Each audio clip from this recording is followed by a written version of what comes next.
The history of the Jewish people began more than 3,000 years ago. In the desert, an idea developed of the one and only God, one who tolerates no other gods but him.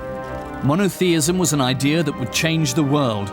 War and persecution scattered the Jews all around the world. It's a story of splendor and suffering that leads right up to the present day. They've left their mark as great thinkers, scientists and artists. How did the Jews manage to maintain their identity over all these years?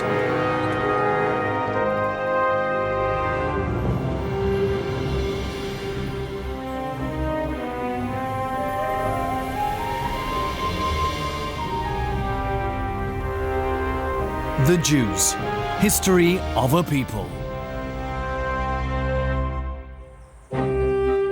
Jerusalem, 450 BC. For centuries, the city's been fought over. Time and again, the Jewish people have been at the mercy of superior conquerors.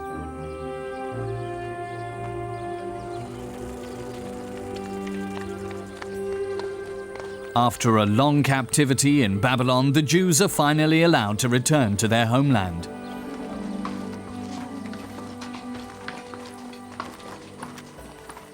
In Jerusalem, the last to arrive are being impatiently awaited. They are being led by the priest and scribe Ezra. He and his followers bring gold and jewelry with them. Jerusalem must be resurrected and be the center of the Jewish faith, the belief in the one God. With Ezra's help, the Jews want to rebuild the temple that the Babylonians destroyed.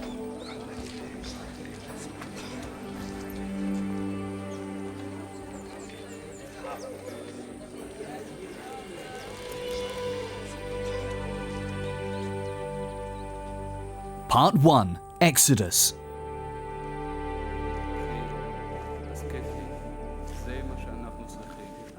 Ezra's knowledge and his patience are vaunted everywhere. Soon the people of Jerusalem will vote him their religious leader. They kept their people's memories and stories in the foreign land. The creation of the world, the first people and the great flood. Stories of heroes and warriors full of wonder and mystery. Revelations and laws of their God.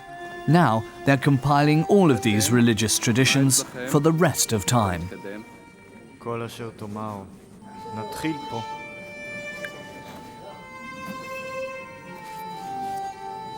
Thus, the Torah was created, the book of teaching and the law.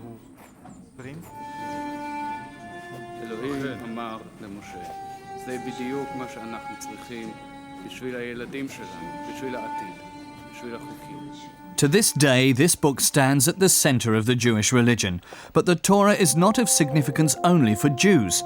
It resembles the first 5 books of the Old Testament, the first part of the Christian Bible. The Torah is one of our few sources concerning the origin of the Jewish people. The book of Exodus plays a central role. It tells a dramatic story that probably began more than 3,000 years ago. It is written that God appeared to the shepherd Moses in a burning bush and gave him a mission. I have seen the oppression wherewith the Egyptians oppressed them. I will send thee unto Pharaoh, that thou mayest bring forth my people, the children of Israel, out of Egypt.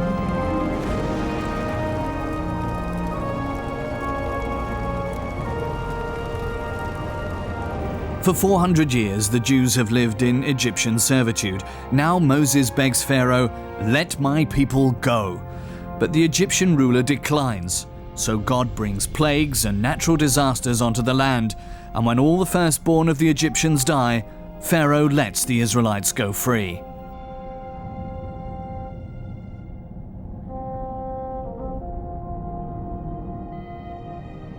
But he sends his soldiers in pursuit. The book of Exodus tells the fate of the Israelites. With God's help, they manage to escape through the sea. The Egyptians drown in the floods.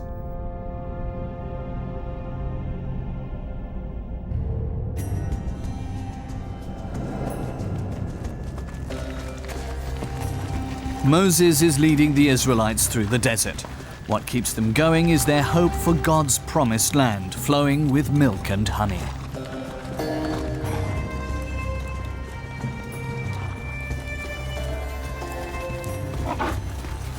Young and old, men, women and children, 600,000 people, so it is said, and their goal is freedom, a life without slavery.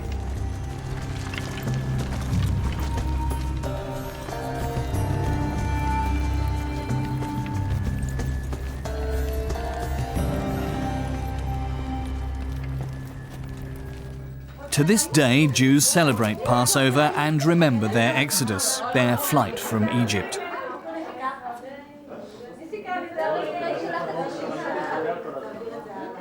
It is said that they left quickly and in secret.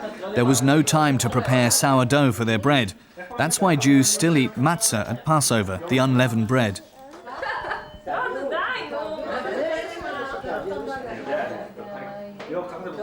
They also eat salted eggs, bitter herbs and other foods whose colour and texture resemble Egyptian clay and whose taste reminds them of bitter times.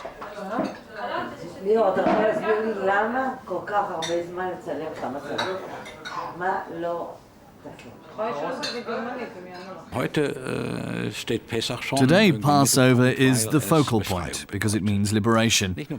Not just the liberation of Israel and the beginning of the history of the Jewish people. Up to that time, history was, as is told by Genesis, the history of the individual, of patriarchs, of families, and of clans. But in Exodus, Israel enters the world stage as a people, divided into tribes, it is true, but they are a unit. This history begins with liberation. But that also means that Passover is a symbol of freedom. The basic freedom that everyone is entitled to, not just Israel. The path to freedom is hard.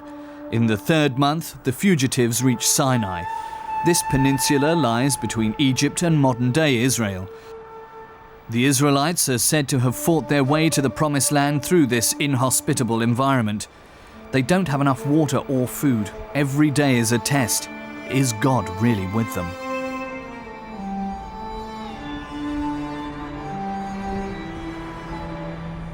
On Mount Sinai, so it is written in the Bible, God appears to Moses once more. Now therefore, if ye will obey my voice indeed and keep my covenant, then ye shall be a peculiar treasure unto me from among all peoples, for all the earth is mine. The 2,300-meter Jabal Musa, the mountain of Moses, is said to be the place where this covenant was made. To this day, it's a place of great significance for Jews, Christians, and Muslims alike. Moses brings 2 stone tablets with him from the summit, into which the 10 Commandments are chiseled. They regulate people's relationship to God and are also the ethical bedrock of civilization. The first commandments are, I am the Lord thy God, which brought thee out of the land of Egypt, out of the house of bondage. Thou shalt have none other gods before me. Thou shalt not make unto thee a graven image, nor any likeness.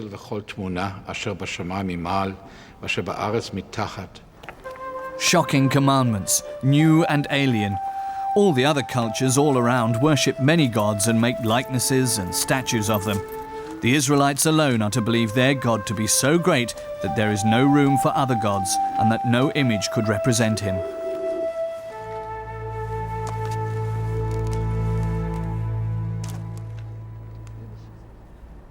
Again and again, Moses reminds the people of God's words.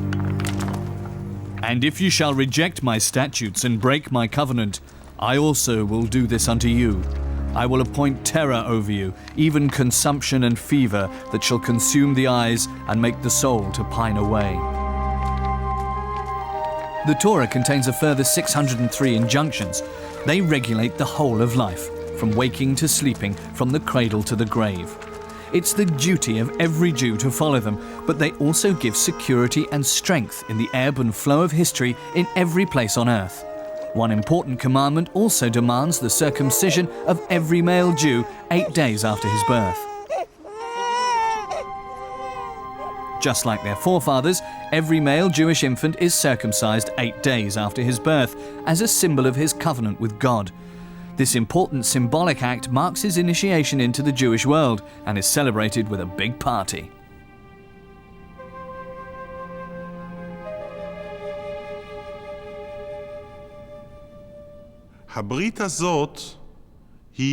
This covenant is of great importance for the people of Israel. It's very difficult to live such a covenant because the human being must be convinced that it's not only his acts that speak of his relationship with God, but also his body.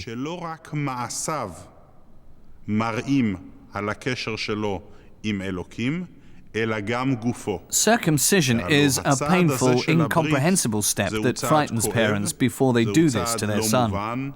וזהו צעד שמביא הרבה פחד להורים לפני שהם עושים את זה לבן שלהם. The prayer straps, known as tefillin, also remind faithful Jews of the unbreakable covenant with God.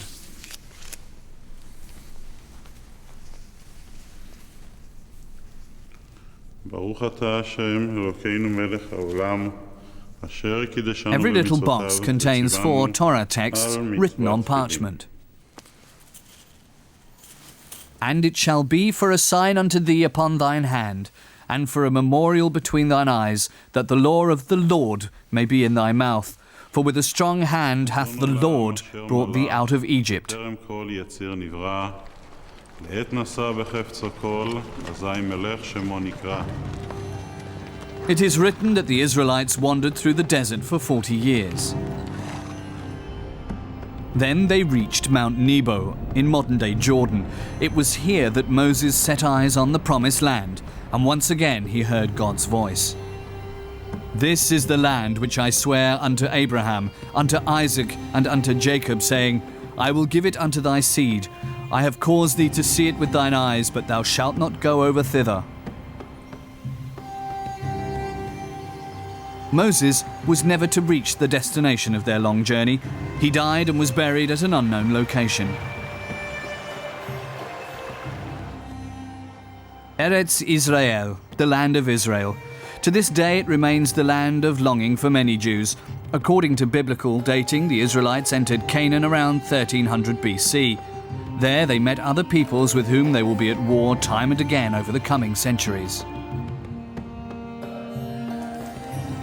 On their way to the Promised Land, the Israelites carry the Ark of the Covenant with them. They keep the stone tablets with the 10 Commandments that sealed their contract with God in this golden chest. The portable shrine is the visible sign for them and their enemies. God is always with us.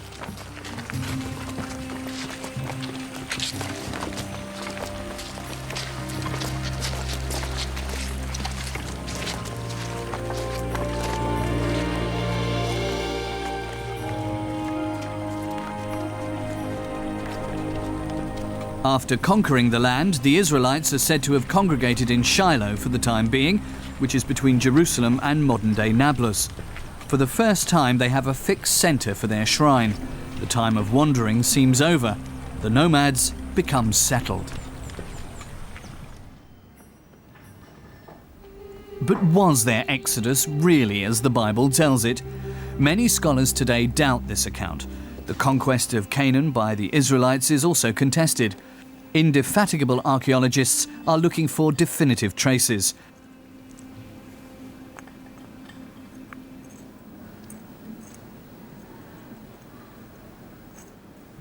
Israel Finkelstein from the University of Tel Aviv questions many biblical events.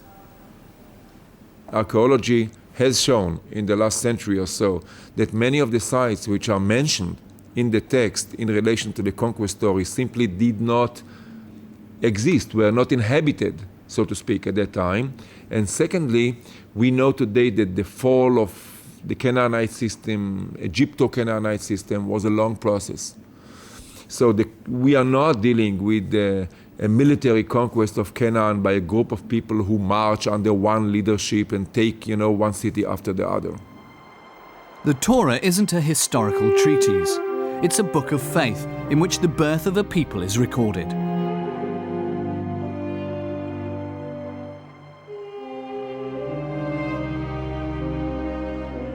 The shrine has its place in Shiloh, but at the moment it's still a tabernacle, a tent, a portable temple as a symbol of the unconsolidated condition of the young state.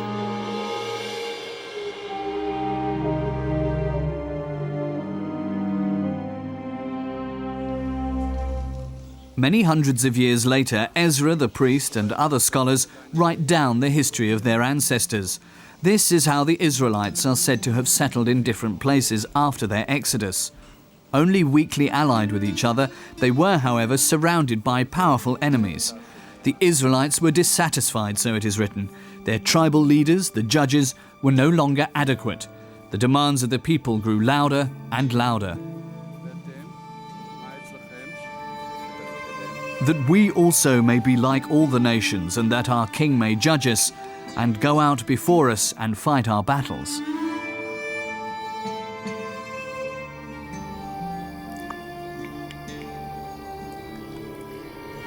It is intended that the old judge, Samuel, who was living in Shiloh, should anoint this king.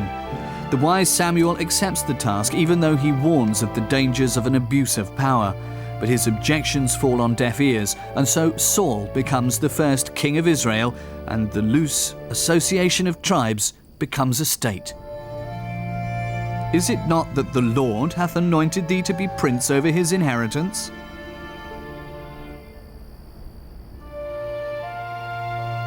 The main enemies of Saul and his young kingdom are the Philistines. The maritime nation has a well-organized army and powerful weapons. They steal the Ark of the Covenant more than once. In their fight against the Philistines, it is one Israelite in particular who attracts attention, the shepherd boy David. With a simple slingshot, he subdued the huge Philistine Goliath, so it is said. King Saul is jealous of young David. He fears him as a rival and exiles him. In exile, David makes a name for himself as a relentless warrior.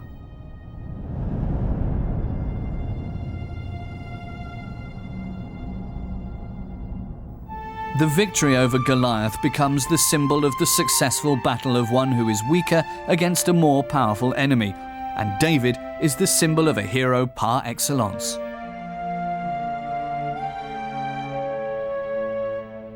Even though not everything written about him resounds to his honor.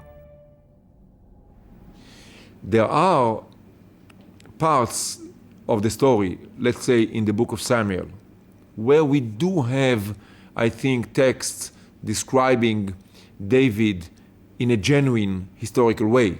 When you have David as a troublemaker living on the margin of society, going with his gang, extortion here, protecting a city there, running away from Saul, making troubles. This is probably historical. David and his soldiers are in a war camp when a messenger arrives at the tent. He has tragic news, the messenger says. He only just managed to escape the enemy. He says he has Saul's headdress and his armband. Saul fell in the battle against the Philistines. David appears shaken. The king is dead?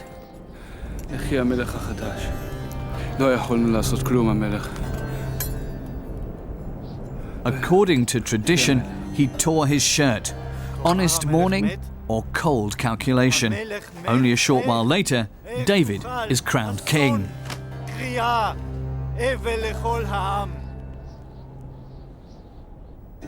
David conquers the town of Jebus from the Jebusites living there. From now on, it is called Jerusalem, and he is victorious against the invading Philistines. Very soon, the king is ruling over a large kingdom, so it is written in the Bible.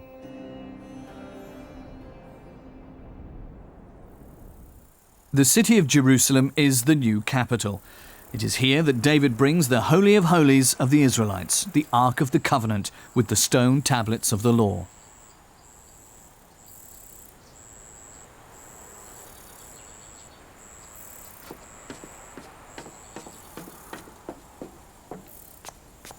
The oldest part of the city still carries his name today, Ir David, City of David. Archaeologist Ronnie Reich is leading the excavations here. There are hardly any finds from the legendary times of King David and his son Solomon. A terraced complex is the exception. At first it was ignored when archaeologists excavated it around 1970. It became important the moment that scholars started to question the problem of what we call the 10th century BC, the days of David and Solomon in Jerusalem. And then saying that we don't have much of this period of time in Jerusalem. So suddenly the stepped structure is actually the only architectural element which might, in some, according to some interpretation, might belong to this period of time. And it is a big thing. It's not just a private house. For a long time, these ruins were the only remains.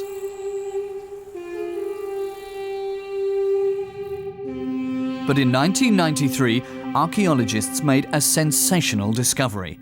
A stone fragment was found in Tel Dan. The Hebraic inscription mentions the House of David. It's the only non-biblical confirmation for the existence of his dynasty. In order to crown his life's work, David wants to build God a temple, but God fends him off. "Thou shalt not build an house unto my name, because thou hast shed much blood upon the earth in my sight." It was only David's son, Solomon, who built the first temple on a hill near the city of David. Now the city is not only the seat of the king, but also the center of the faith. According to the Bible, there was a room in the interior of the temple that was only accessible to the high priests. And the priests brought in the Ark of the Covenant of the Lord unto its place, into the oracle of the house, to the most holy place, even under the wings of the cherubim. But were the city and the temple really as big as they were described? In the 10th century BC, Jerusalem was a very small town, maybe a village, not fortified, no monumental buildings. The temple itself was probably kind of a modest building, the shrine of the dynasty, the chapel of the dynasty, if you wish, and there could have been a modest palace as well. Jerusalem grows to become a big city, an influential city, in the late 8th century, when Judah is incorporated into the Assyrian global world economy. The Bible remains the only testimony to the temple's existence. An exact search for evidence of remains of the legendary building is not possible for religious and political reasons, because these days the Muslim Dome of the Rock and the Al-Aqsa Mosque stand here. After Solomon's death, the kingdom breaks into two: Israel in the north and Judea in the south. For more than 200 years they lived side by side in hostile coexistence, always in danger of being overrun by a more powerful enemy.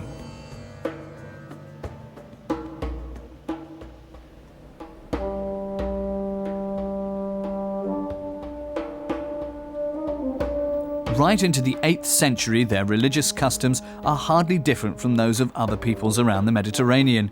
Monotheism hasn't yet asserted itself. At this time they still worship other gods besides the one god, such as the ancient bull god El.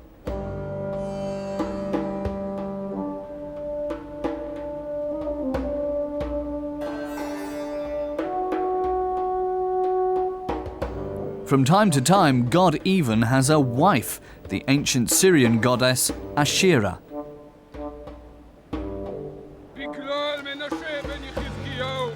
It's a good time for prophets, articulate men who warn of a return to pagan customs.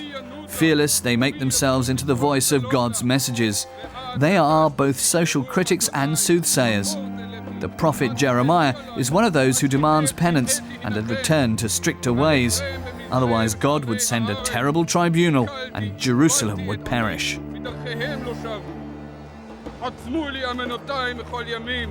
For who shall have pity upon thee, O Jerusalem? Or who shall bemoan thee? Or who shall turn aside to ask of thy welfare? Thou hast rejected me, saith the Lord. Thou art gone backward.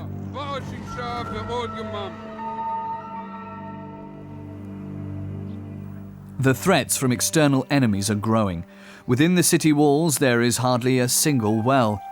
The abundant Gihon source lies outside of the city walls. Then, in the 8th century, Hezekiah, king of Judea, plans an extraordinary project. the building of a tunnel for water, and so it is also written in the Bible. This same Hezekiah also stopped the upper spring of the waters of Gihon and brought them straight down on the west side of the city of David, and Hezekiah prospered in all his works.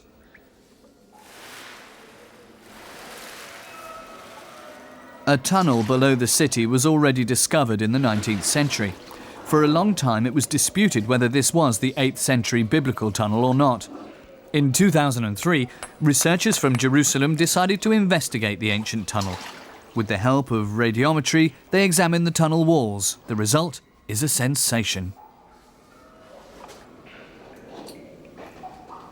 We managed here to date very accurately the oldest structure described in the Bible.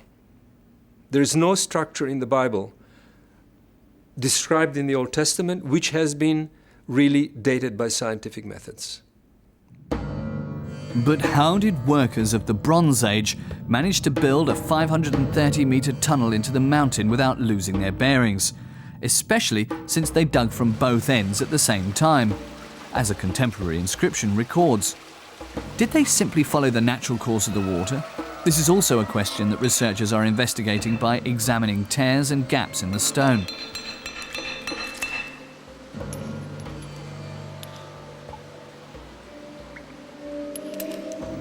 After underground research that took months, Arya Shimron is convinced that the tunnel is an architectural masterwork. How were they possibly directed towards each other? That was done by simply acoustic communication, by guiding teams on the surface. Surface team, underground team, they heard each other. And the surface team was able to guide the carving teams underground towards each other.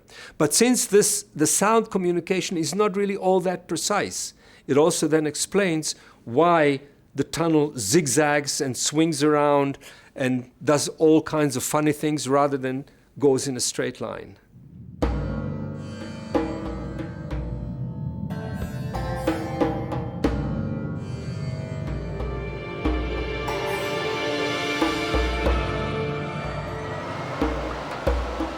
A new means of obtaining water can prolong a siege, but it can't prevent a war.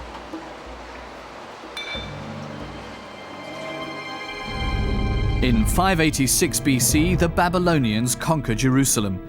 Jeremiah's prophecies come true. Then the king of Babylon slew the sons of Zedekiah in Riblah before his eyes, and the Chaldeans burned the king's house and the house of the people with fire, and brake down the walls of Jerusalem. This is what the book of Jeremiah writes about the event that was to change the fate of Judea for a long time to come. The Babylonian ruler, Nebuchadnezzar II, has yet more plans for Judea's population. After the destruction of Jerusalem, he takes the Judean upper class to Babylon as spoils of war. The simple people are allowed to stay in the country or emigrate to neighboring Egypt.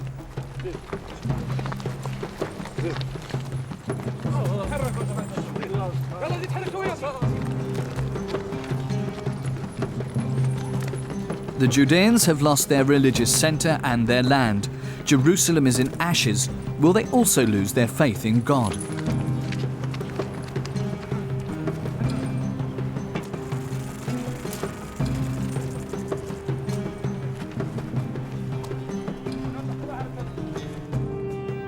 Judea is assimilated into the Babylonian kingdom that stretches from the Mediterranean to Persia. In the center of this vast empire lies the legendary city of Babylon.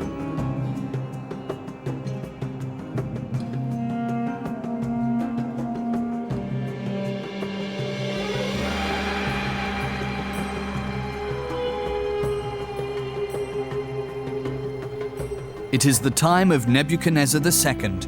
Babylon is a city of superlatives. Witnesses are awestruck by its magnificence. The houses are built of solid brick walls. The Tower of Babel is legendary, and the Hanging Gardens are among the 7 wonders of the ancient world. In around 500 BC, the Greek historian Herodotus wrote, "Babylon wasn't just a fairly large city, but it was also the most beautiful city of all the ones we know of. At the beginning of the 20th century, the German archaeologist Robert Koldewey excavated a city that had long been forgotten.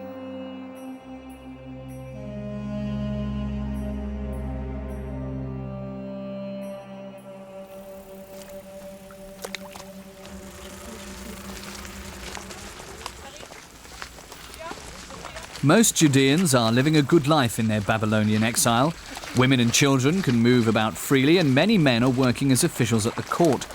The generations that grow up here only know their home from the stories of the elders. Their memories sound like a promise. By the waters of Babylon, we sat down and wept when we remembered thee, O Sion.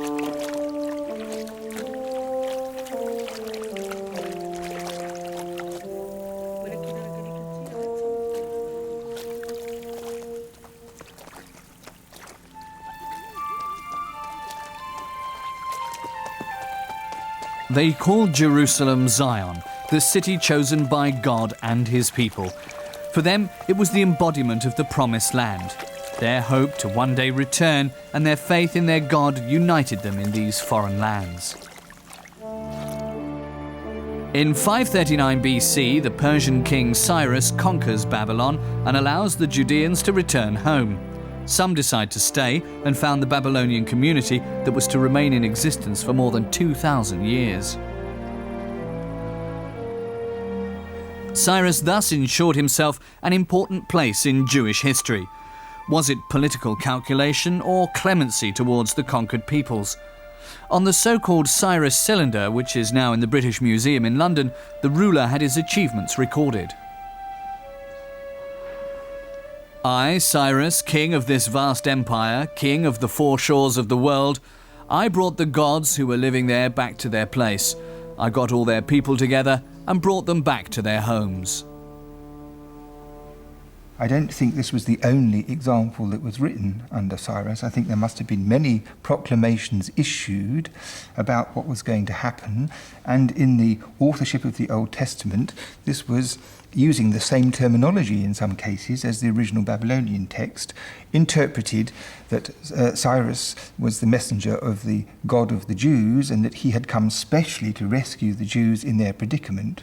But the Jewish people are not mentioned in this text at all, and the understanding that we have now and the fame of the cylinder from this point of view is based on the fact that the Jewish authors interpreted, as it were, for their own reasons, something which Cyrus was saying for his own reasons.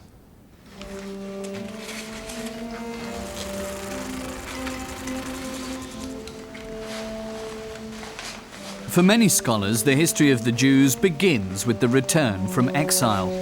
This is the first time they speak of Jews.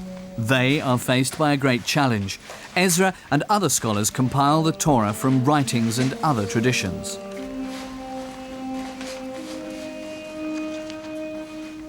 It reinforces the confidence of a small country that could always fall victim to its superior neighbors again. The goals of the people in Jerusalem in late monarchic times, before the destruction, and the goals of the temple community without a king then, after they came back from Babylonia, are the same goals.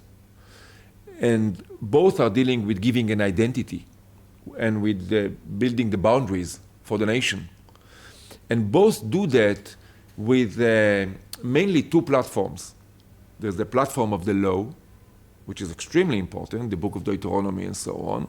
And then there's the second platform, the platform of history, which explains how it all began, what happened, what went wrong, how it can be fixed, and what to do in order to have a better future. And the history part is also extremely important for giving the framework, the boundaries, the ethnic boundaries, the identity.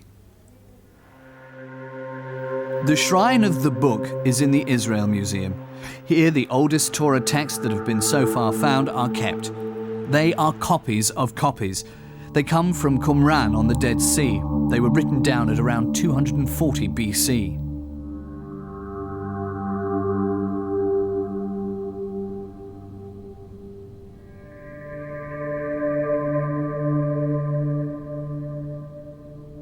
The Torah became the most influential text of the past 2,500 years. Its triumphant march also resulted from its being part of the Christian Bible.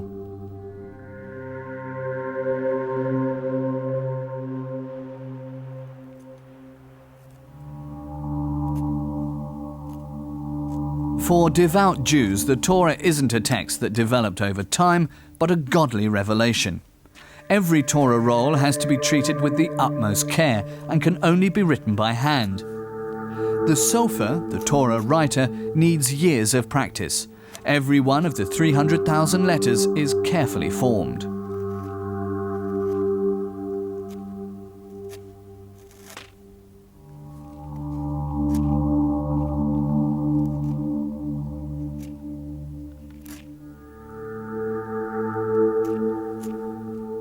Since it's seen as a living object, it's only allowed to be made of natural materials.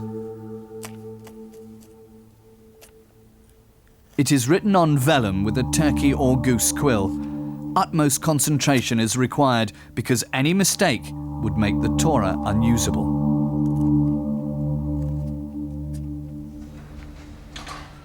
As befits its sacred status, the Torah is kept in a special ark, the Holy Ark, as it is here in the synagogue in Augsburg.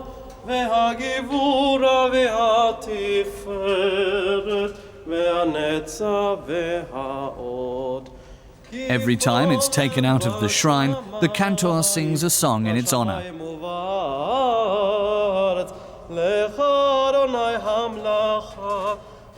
For its protection and decoration, it is enveloped in decorative velvet and fitted with a crown of silver and gold. The envelope is only taken off for a reading.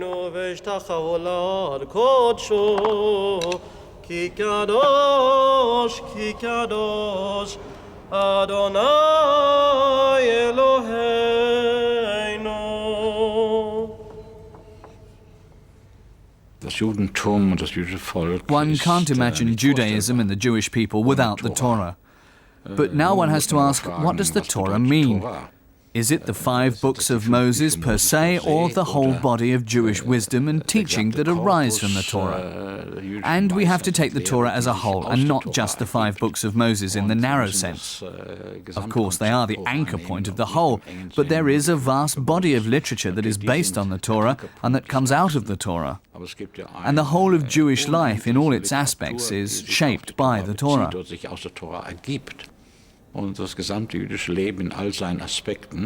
So without a Torah, there would be no Judaism, no Jewish people. It became the constitution of the Jews in the middle of the 5th century.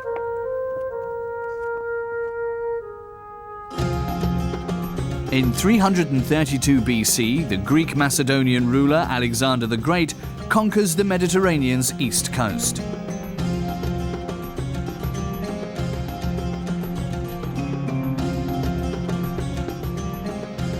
Soon, Judea also belongs to his vast realm. Even though Alexander's empire fell apart shortly after his death, Hellenic civilization influenced the entire region for centuries to come. Numerous cities were constructed on the Greek model. One of the most important is Marissa.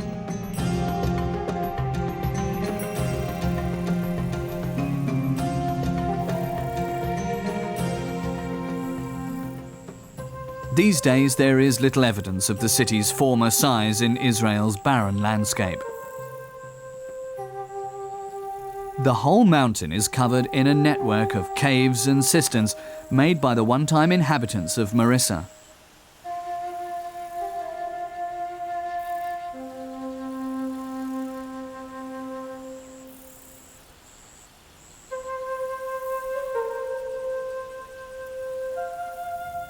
One of the biggest is the Columbarium cave.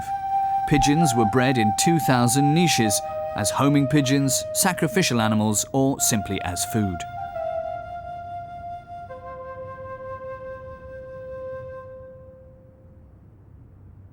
The necropolis, which is Greek for city of the dead, that is, a cemetery. It has only recently been restored. Greek culture, their sense of beauty and their worldly joie de vivre pervade the everyday lives of the Jewish inhabitants.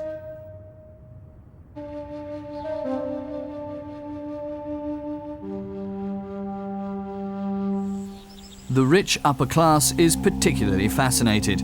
The stately tombstones, such as those here in the Kidron Valley in Jerusalem, have Greek models.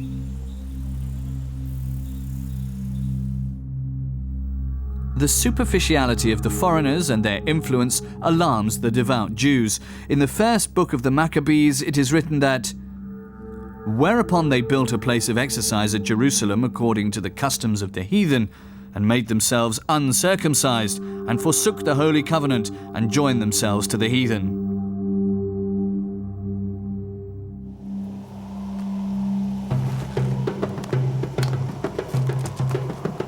Judas is the scion of an old Jewish line of priests.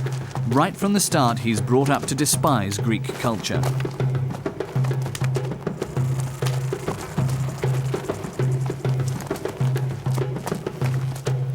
The polytheism of the occupying forces is idolatry and therefore a grave crime. It angers his father, the priest Mattathias. Particularly those Jews who conform too much are an abomination to him. 1,000 times he's preached to his son to stay away from the unfaithful. The situation escalates. In 178 BC, the successors of the Greek ruler Alexander attack Jerusalem and dedicate the temple to the god Zeus. King Antiochus forbids the reading of the Torah and circumcision. He sends soldiers to force the population to worship Greek gods. They come to Modi'in, the home village of Judas and his family.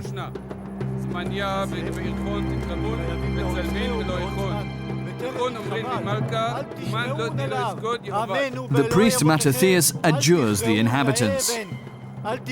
God forbid that we should forsake the law and the ordinances. In a rage, Mattathias kills the commander-in-chief.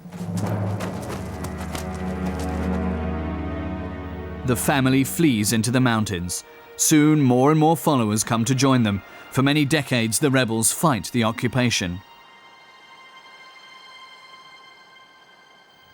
After his father's death, Judas takes over the leadership. He gets the epithet Maccabi, the hammer.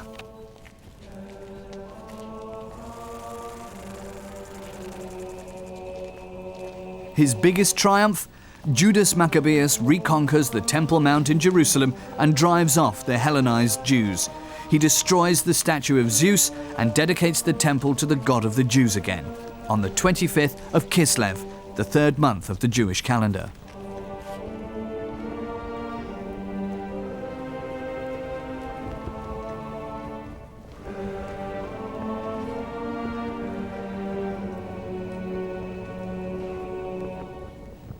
According to legend, only a small bottle of ritual oil was left.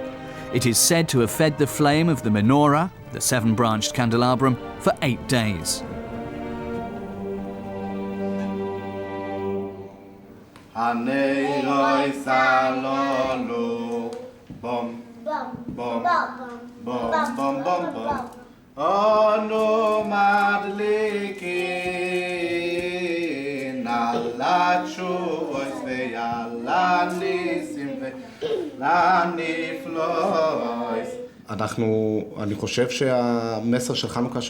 The fundamental message of the Hanukkah miracle is addition. Just as we add a candle every day until we have 8, so too every Jew and every human being should become better every day and should never be satisfied with what they have already accomplished.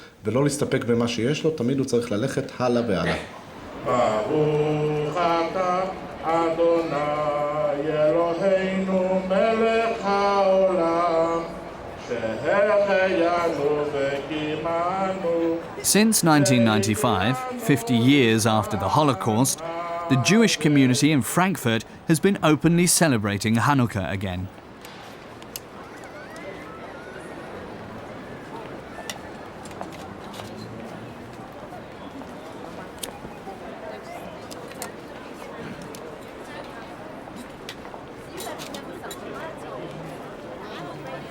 Every year, around December, Orthodox and liberal Jews meet in front of the old opera house.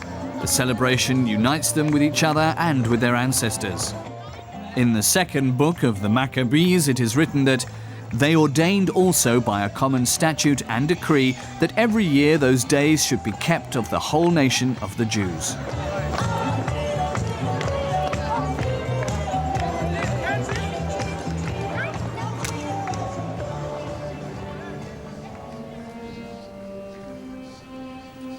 The celebration of the dedication of the temple marks the glorious climax of the revolt. The story of the heroic resistance of the Maccabees is told to this day. When Judas died, his brothers continued the fight. His descendants continued to rule the independent state for another 200 years.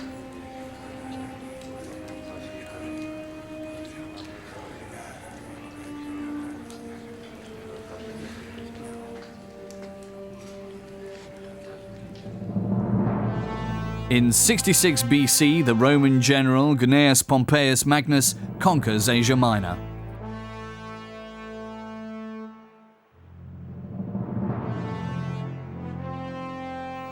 Judea becomes part of the Roman province of Syria and is incorporated into the Roman superpower.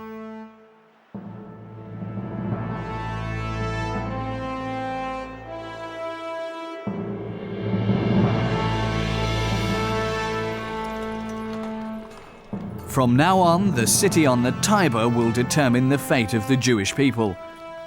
Here, a man enters the political arena who is despised by the Jewish people and feared by them because of his unscrupulousness: Herod the Great.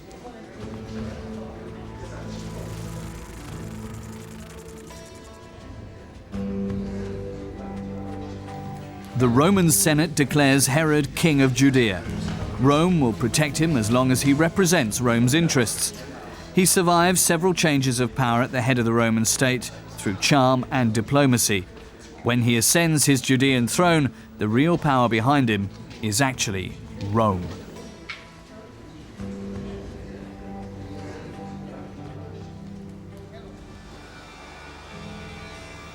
The king reciprocates. He builds a huge port on the Mediterranean coast.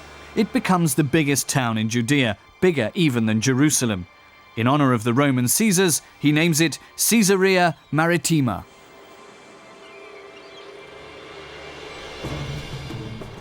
Herod commissions the best engineers. The city was not to be inferior to Roman examples in any way. The artificial harbour complex becomes the biggest in the eastern Mediterranean. There's enough space for an entire Roman legion. Herod is mostly concerned about the effect of the huge buildings. He wants to modernize the state and impress his subjects.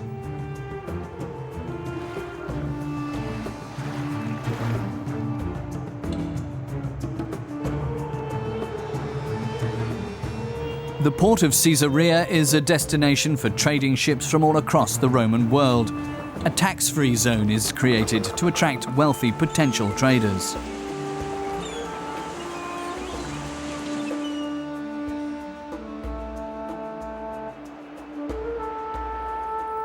Caesarea becomes the showpiece of the entire region. Luxurious villas, a forum, theatre, public baths and different temples are all to be found there. Added to this is a circus in which chariot races take place. The city regularly hosts sporting contests and other mass events.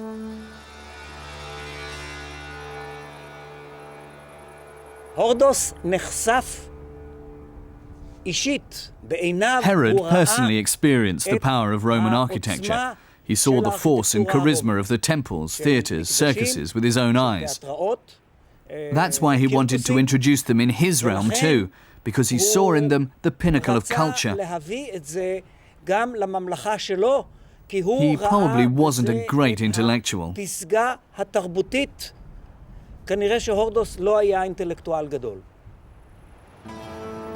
Jerusalem also still bears the signature of Herod. Everywhere the remains of his imposing construction projects are to be found. The Cardo, the great shopping street, still runs through Jerusalem's Old Town.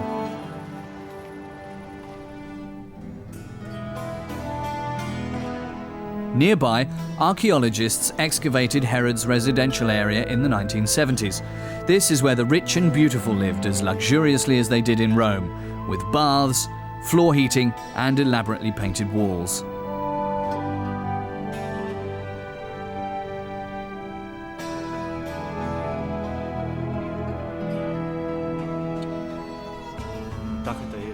The majority of the people remain suspicious. They see the ambitious parvenu Herod as a lackey of the Romans.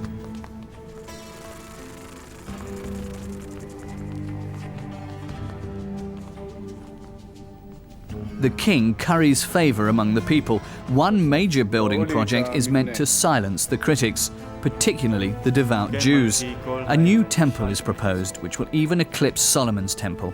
It is designed to have an inner courtyard which can accommodate vast crowds of pilgrims. This is how Herod wants to go down in history. His plan works. For a while, Herod even manages to unite religious splinter groups. The construction of the temple doesn't just increase the prestige of the king, but also that of the Jewish religion in the world.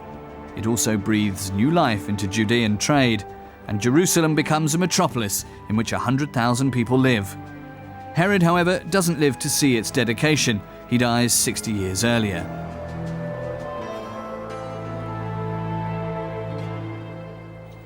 Even 2,000 years later, the size of the area gives an idea of the overwhelming impression that the complex must have made on its visitors. By far the most famous city of the East is what the Roman writer Pliny the Elder called ancient Jerusalem. Will the peace between the Jews and the Romans keep? Will the small rebellious people come to terms with foreign rule?